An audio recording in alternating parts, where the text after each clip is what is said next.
Kobe Lorenzo Paras, height 6'6", ang pinaka-talented basketball hooper na lumabas sa kasaysayan ng Pilipinas.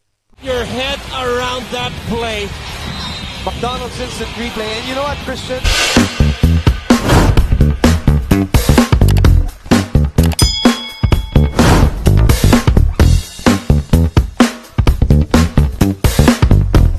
Sa tingin ko, ang dahilan kung bakit hindi na-invite si Kobe para sa Gilas.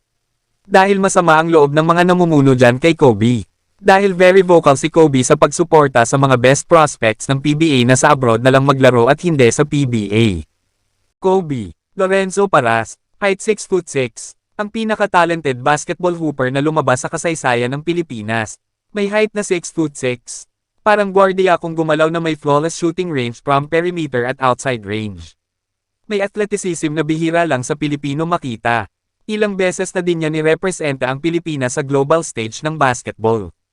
Si Kobe Paras ay huling naglaro sa Japan Basketball League kung saan mas naipakita niya ang mga galaw na bihira lang makita sa Pilipino hooper na may height na 6'6" at mas naipakita niya ang kanyang athleticism at shooting range sa perimeter at long range. The best talent, Filipino hooper na meron ang Philippines Basketball.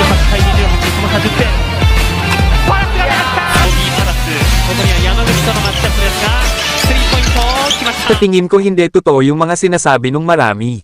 Na si Kobe Paras is may attitude problem. Mataas lang talaga yung pangarap niya at alam niya na kayang-kaya niya yun maabot. Pero wala siyang nakuhang suporta. Di tulad ni Kai na may nag-sponsor sa kanya para sa mga training niya sa US.